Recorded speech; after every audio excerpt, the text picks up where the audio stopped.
Hello, welcome to La Excellence. In our recap program, we are discussing monthly current affairs videos. In this video, let us discuss April 2021 related issues. This is part 3 of the video. Let us start with environment and disaster management related issues. Our first issue is Indian Rhino Vision 2020. It was launched in the year 2005. Its goal is to increase the one-horn rhino population to 3,000 by the year 2020, and this objective is achieved. Recently, 2 rhinos were translocated to Manas National Park in Assam. With that, this project got completed. 7 protected areas, namely Kaziranga, Povitora, Orang National Park, Manas National Park, Lokhowa Wildlife Sanctuary, Burachprai World Sanctuary, Dibru-Shikuwa Wildlife Sanctuary. In these areas, Indian rhinos are protected. This vision is specific to Assam region. Wild to wild translocations are part of Indian Rhino Vision 2020. This is a collaborative effort between International Rhino Foundation, Assam Forest Department, Bodoland Territorial Council, World Wildlife Fund, etc. According to this vision, we achieved this. This target of 3,000 is achieved. Let's briefly understand about one-horn rhino and its protection status. Greater one-horn rhino. These are 3 species of rhino in Asia. Greater one-horn rhino, Javan rhino and Sumatran rhino. Poaching for horns of this one-horn rhino and habitat loss are 2 greatest threats to Asia's rhinos. 5 rhino range nations include India, Bhutan, Nepal, Indonesia and Malaysia. These are the 5 regions. They have signed New Delhi Declaration on Asian Rhinos for the conservation. Javan and Sumatran rhinos are critically endangered. These are not there in India. Greater one-horn rhino is in the vulnerable list under IUCN. All the 3 are listed under CITES means Convention on International Trade in Endangered Species, Appendix 1 of CITES, and Greater one-horn rhino of India is listed under Schedule 1 of Wildlife Protection Act. That means it is provided with highest protection. Next issue is green contracts. Green contract means it's a commercial contract. It is made in such a way that these contracting parties, 2 parties or whatever the parties, they cut down the greenhouse emissions at different stages of delivery of goods and services, including design, manufacturing, all the phases. Such contracts are known as green contracts. How do we acquire that? Initially, they go for the bidding. In this bidding, they mention that these are the green qualifications. If you qualify, then come forward and place your bid. That is how predefined percentage of green energy in service delivery. So they will be quantified. Based on that, these green contracts are made. Green contracts are in vogue. This is important, green contracts and how these are made. What are the advantages of these green contracts? Such questions can be asked. Especially in the context of climate change and global warming, green contracts, they have assumed significance. Next issue is strategic partnership on water. India and Netherlands, these 2 countries, they agreed for strategic partnership on water to deepen the Indo-Dutch cooperation in the water-related sector. In the year 2019, India and Netherlands, we both launched second phase of local treatment of urban sewage systems for healthy reuse plant.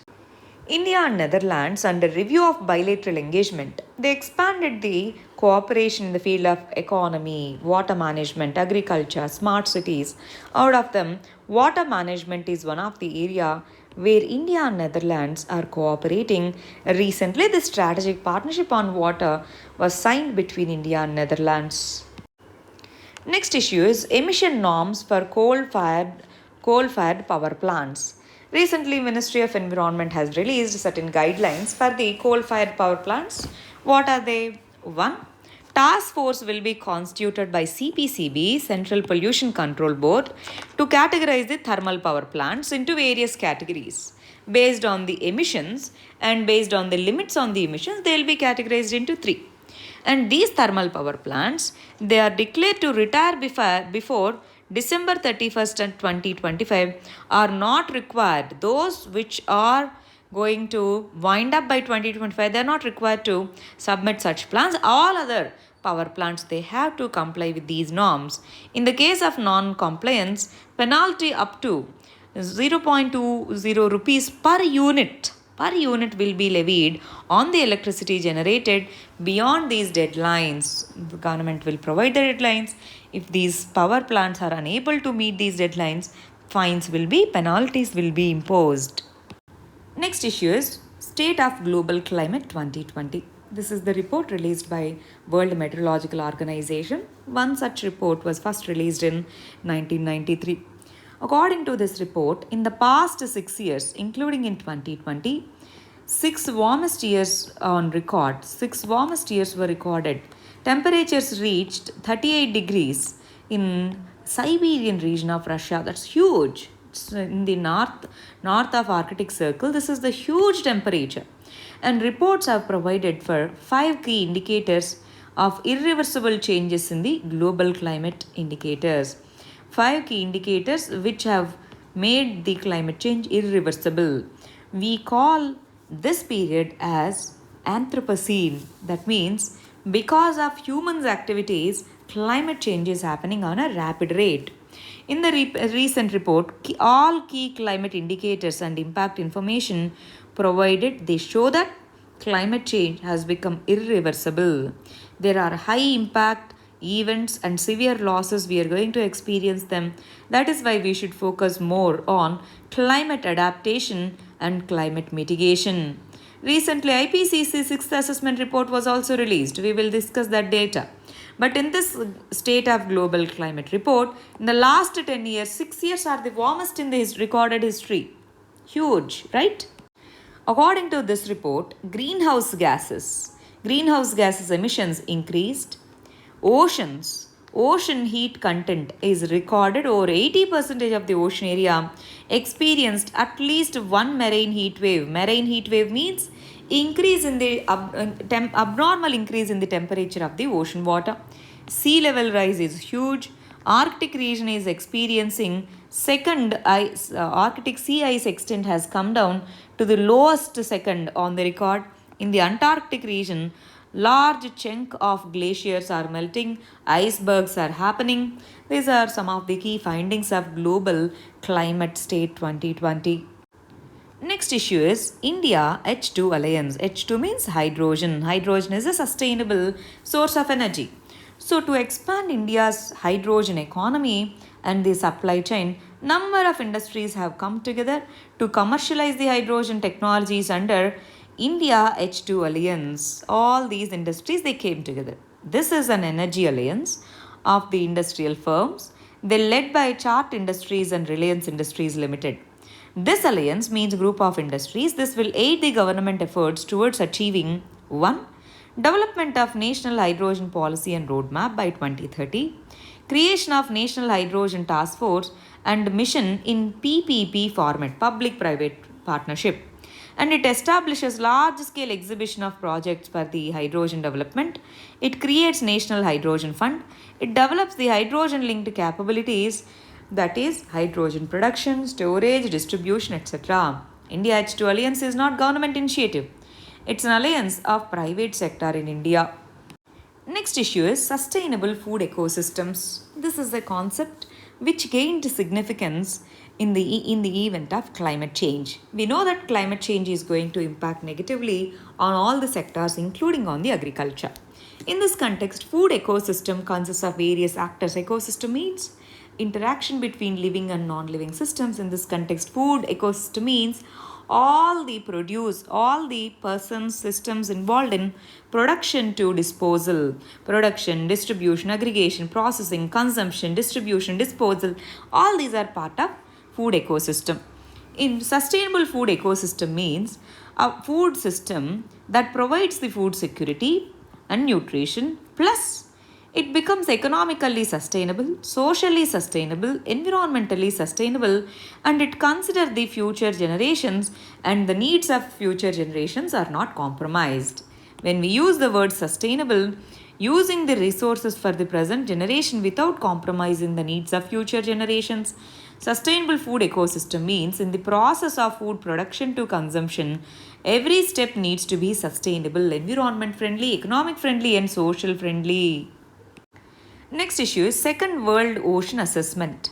Recently, United Nations, it has released Second World Ocean Assessment. According to this, United Nations General Assembly has established a regular process and reporting of the marine environment. What are the key findings of Second World Ocean Assessment Report? This particular report has informed various changes in the marine ecosystem. What are they? First of all,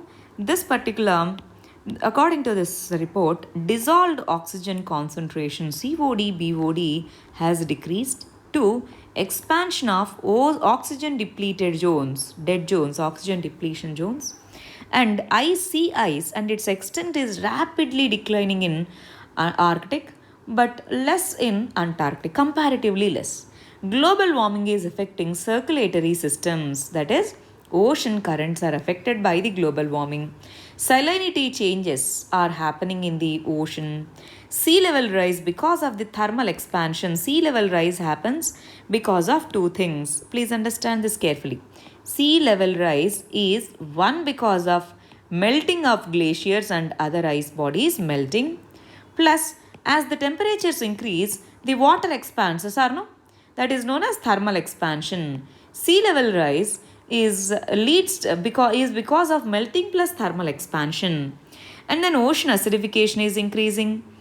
Calcium carbonate and this ocean acidification is leading to negative impact on the calcium structures, that is skeletal structures. Ocean heat, increase in the ocean heat content is absorbed by the global oceans, that is leading to more marine heat waves. Important marine heat waves.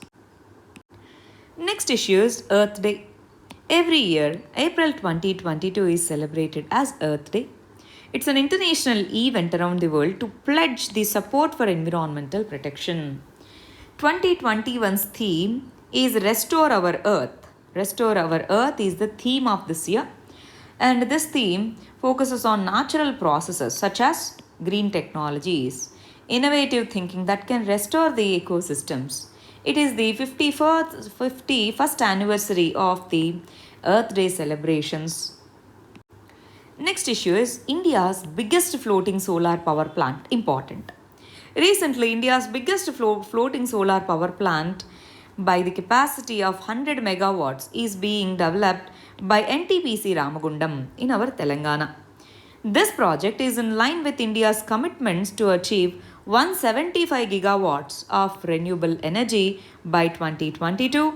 Out of these 175 gigawatts, 100 gigawatts is of solar capacity. This floating solar power plant supports that. Then what are the advantages of the solar power plants? Disadvantages of floating solar power plants. Floating solar power plants, they reduce the land acquisition costs. They provide the cooling effect by the beneath of the water.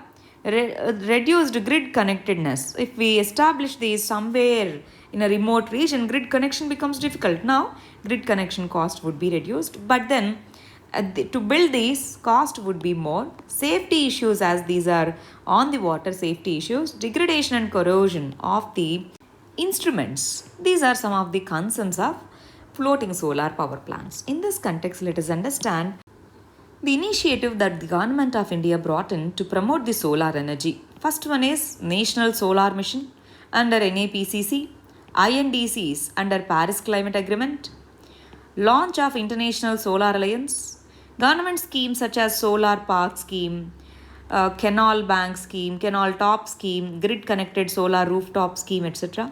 One Sun, One World, One Grid Scheme. Kusum is for solar pumps. So Kusum scheme, these are some of the schemes launched by the government to promote solar energy and related initiatives in India.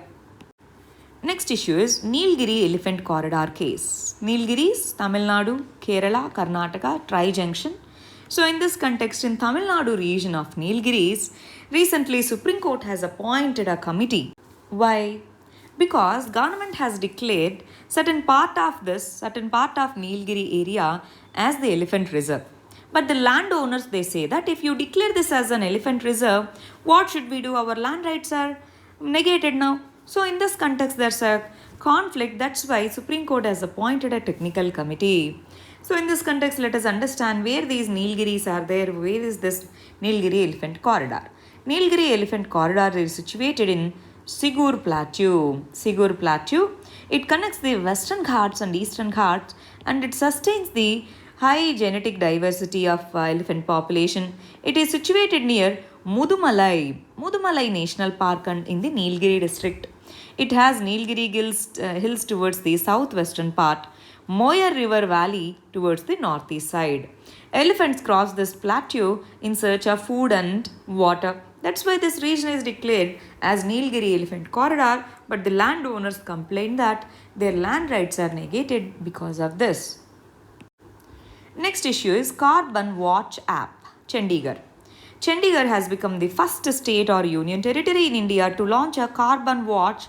It's a mobile application. What this mobile application does is it assesses the carbon footprint of an individual. When we do an activity, we release the CO2 directly or indirectly. So that is known as carbon footprint of that individual. This app monitors the carbon footprint, that is total amount of greenhouse gases, primarily CO2, released into the atmosphere by the particular human activity.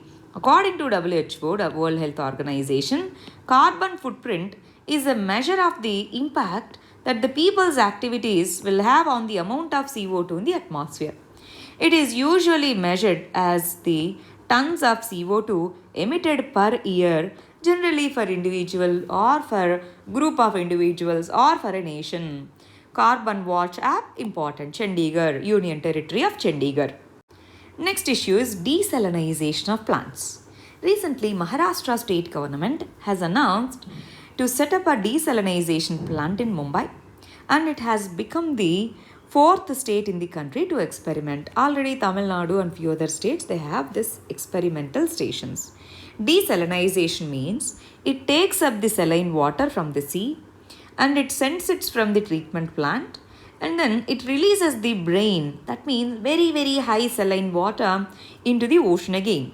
Desalinization plant, it turns the salt water into into potable water. And most commonly, this is the most commonly used technology which uses reverse osmosis method. Important. Reverse osmosis is the method that is used in the desalinization plants. This method is used, and microscopic pores in the membranes, they allow these water molecules to pass through, and due to reverse osmosis, salt particles, they will be abstracted by this membrane. This water will be sent out into the ocean. Such plants are known as desalinization plants. But these desalinization plants, they have certain challenges. What are they? It's an expensive way of generating drinking water. And one more problem is highly concentrated brine is released into the sea. So that might affect the salinity of that local area. In most places, brine is pumped back into the sea. It leads to damage to the local ecology around that particular plant. In India, Tamil Nadu is pioneer in setting up desalinization plants. It has set up one in 2010, other one in 2013. Other states include Gujarat and AP, and Maharashtra became fourth state to set up the desalinization plant. But these are the concerns, these are the challenges. Next, let us discuss S&T related current issues. First one is cryogenic engine technology. So recently this is a news because of Nambi Narayan's case. Nambi Narayan's case was reopened. It was said that if his case was reported as a spying case. So if this was not there, Indian cryogenic engine technology could have moved forward many years back itself. In that context, let us understand what is this cryogenic engine technology. Cryo means very less temperatures. Cryogenic rocket engine means this is the engine that takes the fuel and oxidizer at very low temperatures in the liquefied gas form. Here, hydrogen and oxygen, these two gases are supplied as these are gases, right? These are supplied as the liquid at very low temperatures. Oxygen is liquefied at minus 183 degrees. Hydrogen is liquefied at minus 253 degrees. At such low temperatures, this cryogenic engine can use them, and this fuel, hydrogen fuel, is environment friendly, plus it is more efficient. That is why thrust provided by a cryogenic engine is high. In India, GSLV uses cryogenic engine. It's a three-stage launch vehicle. It uses cryogenic engine in the final stage. GSLV conventional version used Russian brought cryogenic engine.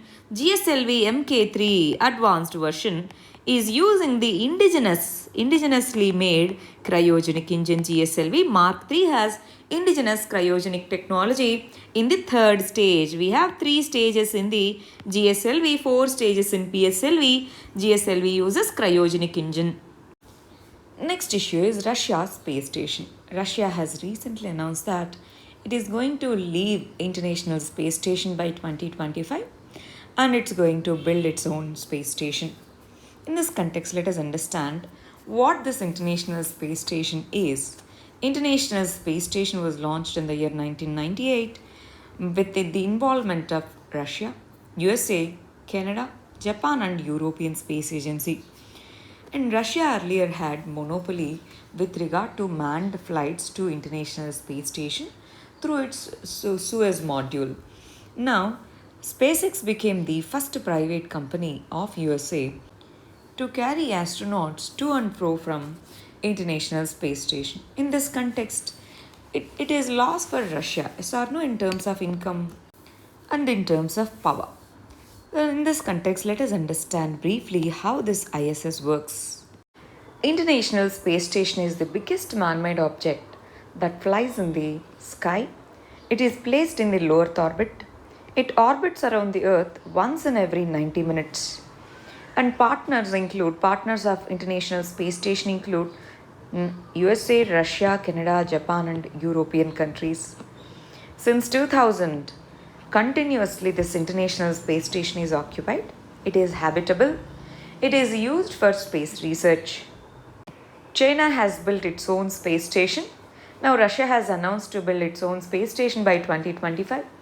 India is planning to build its own space station by 2030.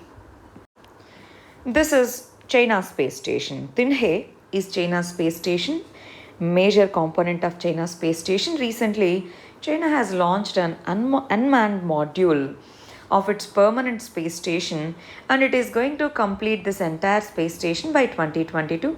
It has sent these components. Tinhe it has sent. Tianzhu is the robotic cargo ship which carries cargo to and fro from this module.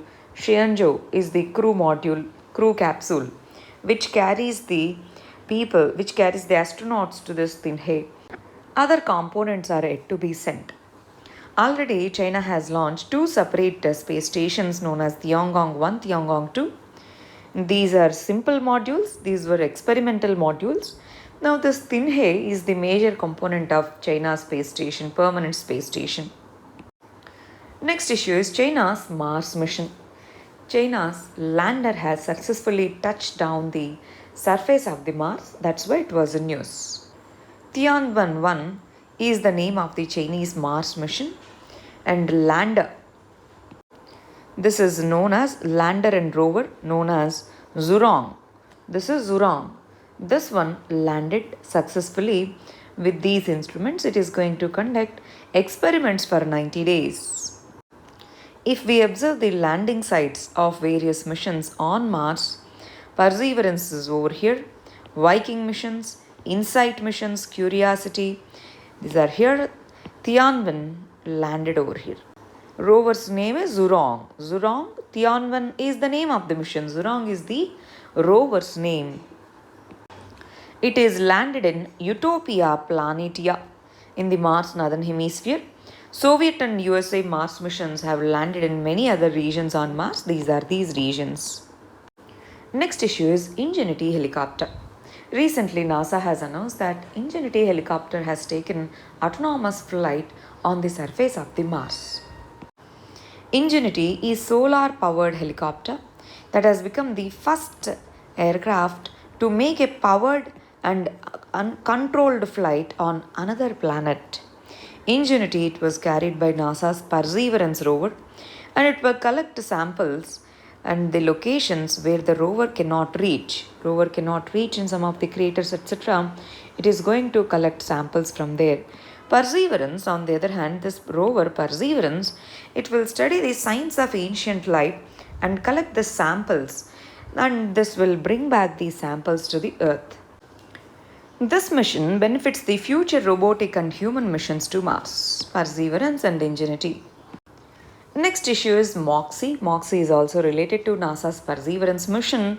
MOXIE is an equipment placed in Perseverance rover. Mars Oxygen In Situ Resource Utilization Experiment is the name of it, and this has extracted oxygen from the CO2 in the thin atmosphere of the Mars surface.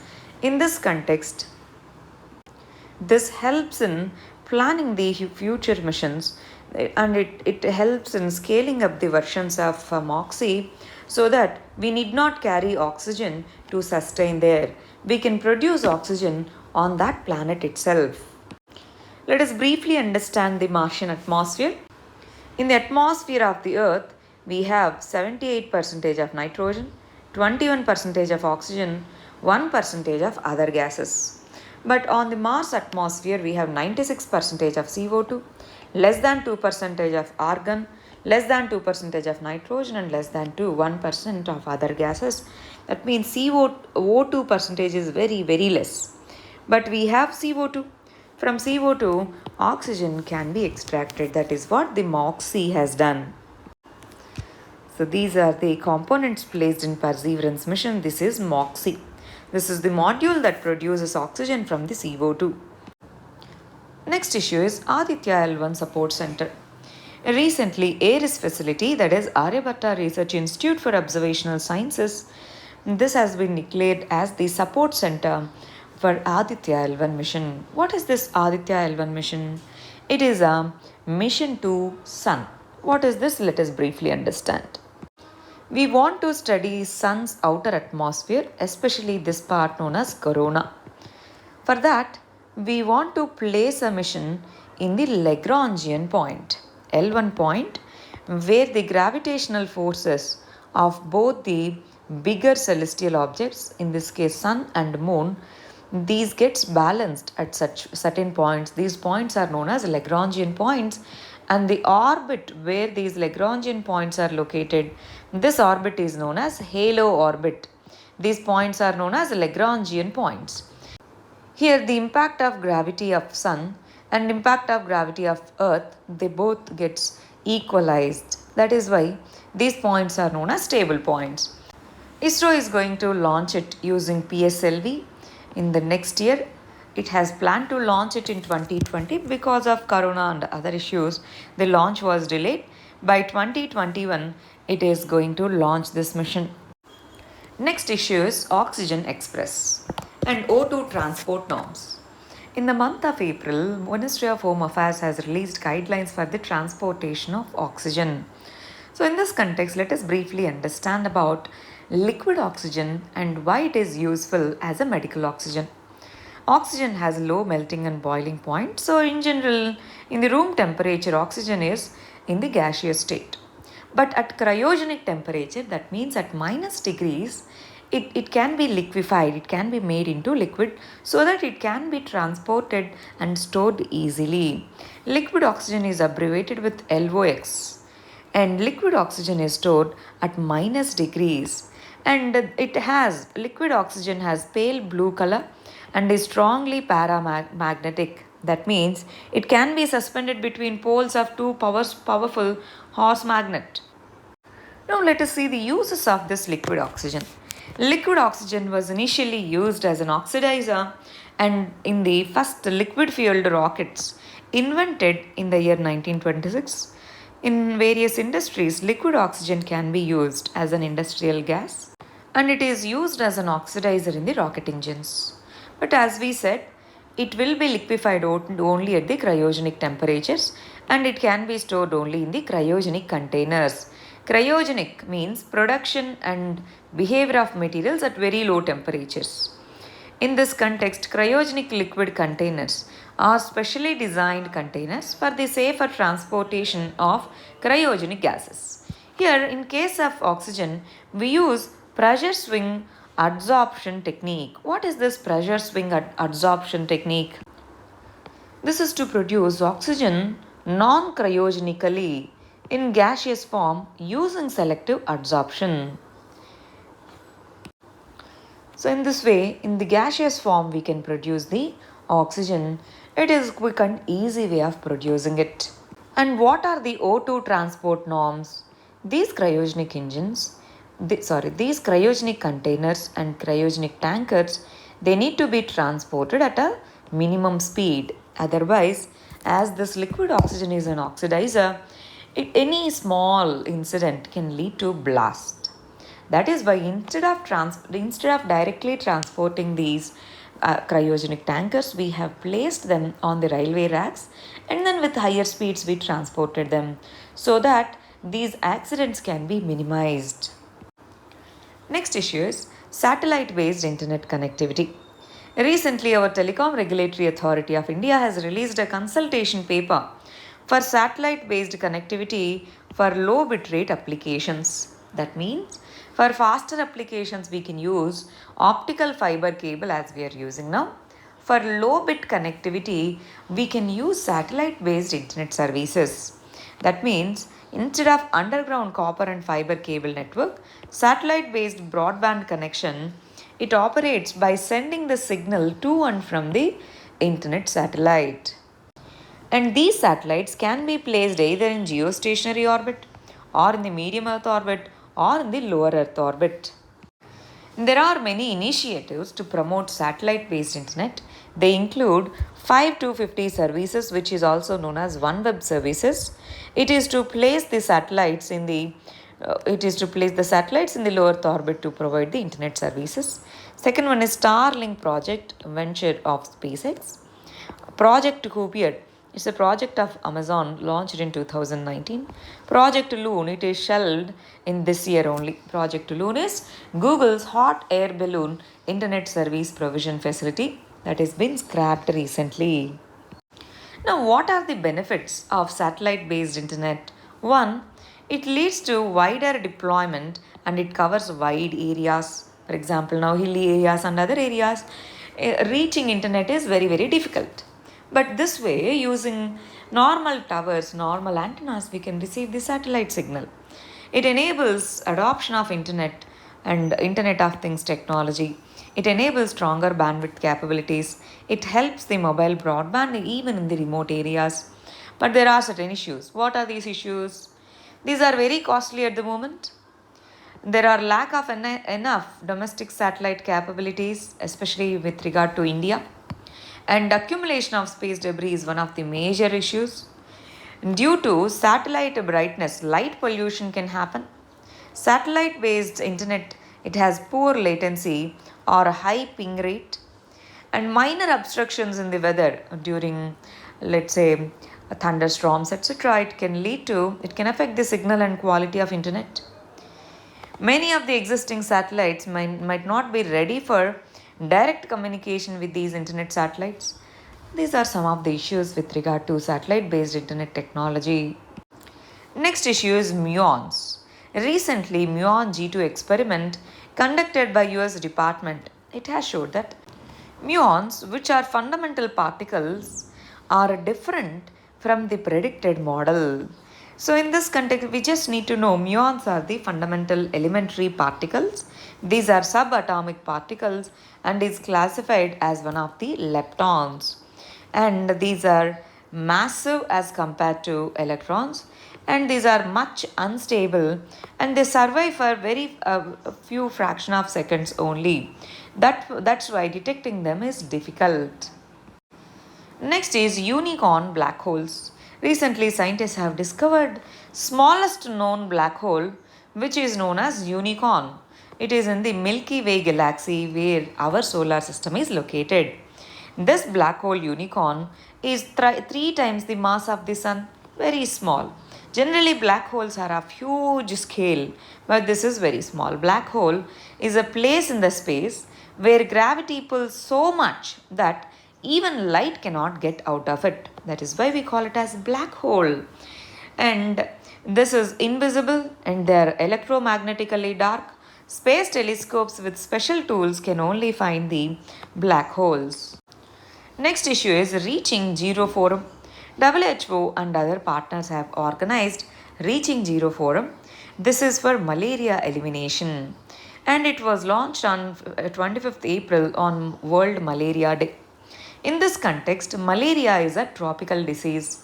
For this disease, every year lakhs of people are getting hospitalized and thousands of them are dying. This malaria is transmitted through Anopheles mosquitoes and it is a parasitic disease. And this year's theme is Reaching Zero Malaria Target. In this occasion, WHO has launched E2025 initiative.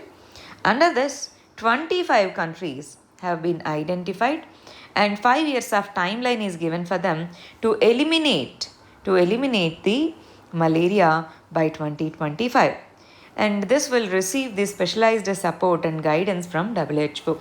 How malaria gets transmitted? Let's say from the infected person, it infects liver and then it infects the red blood cells. When the mosquito bites that person, this carries the blood of that person, right? So when it bites another person, this parasite enters into this person. Again, from this to this, this is how malarial cycle goes on. As of now, vaccines are not available, but medicines are there. Early diagnosis and treatment helps in saving the individuals. Next issue is Kessler syndrome. If you have observed, in this month, there are a lot of issues with regard to space technology. Kessler syndrome is also related to space technology. Kessler effect or Kessler syndrome or collisional cascading or ablation cascade, these are all same. Kessler syndrome, Kessler effect, collisional cascading, ablation cascade, all are same. And this process has been proposed by NASA scientist known as Donald Kessler in 1978. What is this? In the low Earth orbit, most of the satellites are placed. Man-made satellites are placed in low Earth orbit.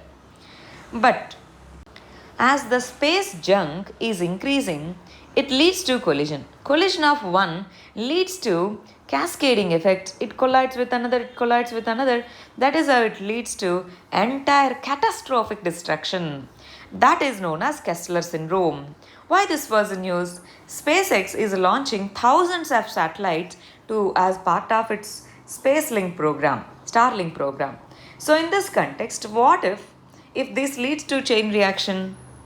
So that is the issue. That is why few of the scientists they have criticized Starlink project for initiating this Kessler syndrome. Next issue is helium crisis for India. India depends upon USA with regard to import of helium. But recently, USA's Federal Helium Reserve, which has said that it is cutting down the production in 2021 and we are looking for other alternatives. Now, out of helium market, North America, Europe, Asia Pacific, Latin America and Middle East, Asia Pacific region has huge market. But reserves are less. Helium reserves are less. That's why we depend upon the imports. Why do we need to import them? Because helium is used in cryogenics. It is used in pressurizing and purging, welding, controlled atmosphere, leak detection, breathing mixture, and for other purposes we use them. And defense, energy, aerospace, electronics, semiconductor industry, healthcare, these are the areas where the helium is used. Let us discuss the brief on helium. Helium has atomic number 2. It is a colorless, odorless, tasteless, non-toxic, inert and monoatomic gas. It is the first noble gas group in the periodic table. Its boiling point is the lowest among all the elements. And it is used for various applications. That is why it is needed for India, for other countries also. And USA has monopoly. USA became the most important exporter of the helium across the world. Now, USA is the biggest storehouse of helium also. As it is cutting down the production, we are looking for alternatives. Qatar can be one of the alternative countries for helium import. Next is Baikal GVD, Gigaton Volume Detector.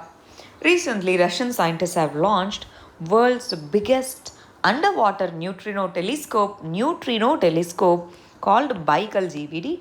Baikal is the lake in Russia. It is one of the longest freshwater lakes in the world, deepest freshwater lakes. It is situated in Siberia.